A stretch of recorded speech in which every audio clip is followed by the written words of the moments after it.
Parler, nous recevons sur ce plateau le porte-parole du gouvernement, Lambert Mende. Bonjour, monsieur le ministre, et bienvenue. Bonjour.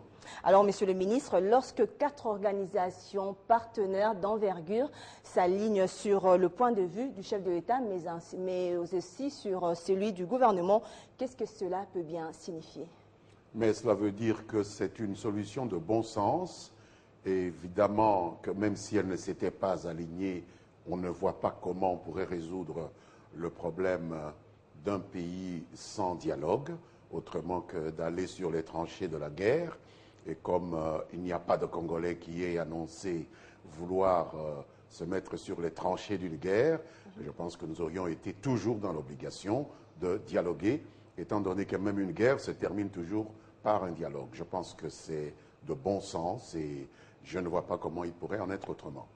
Alors, dans ces communiqués, ces 4 organisations internationales soulignent l'importance du dialogue en RDC, mais dans le respect de la démocratie et de l'état de droit. Quelle est votre réaction à ce sujet? Mais on ne voit pas comment un dialogue peut ne pas respecter la démocratie, comment le dialogue peut ne pas respecter l'état de droit, puisque l'état de droit est démocratique.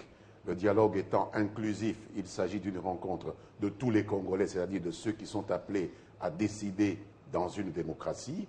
Donc il y a pour moi une sorte de mélange épistémologique entre le dialogue, le concept du dialogue, et celui de démocratie, puisque c'est une consultation de ceux qui sont appelés à décider pour éviter qu'un seul camp ne décide. Une dernière question, monsieur le ministre. Cela fait un bon bout de temps que l'on parle de ce dialogue, mais sans plus. Jusqu'à présent, qu'est-ce qui bloque encore sa tenue? Je pense que les choses sérieuses qui concernent la vie d'une nation doivent prendre le temps nécessaire pour être à maturité. Nous n'avons pas de rendez-vous avec quelqu'un pour préparer notre pays à être un endroit où il fait bon vivre pour son peuple. Le président a tenu à écouter tout le monde, il a tenu à prendre l'avis de tout le monde, personne ne peut lui en faire le reproche.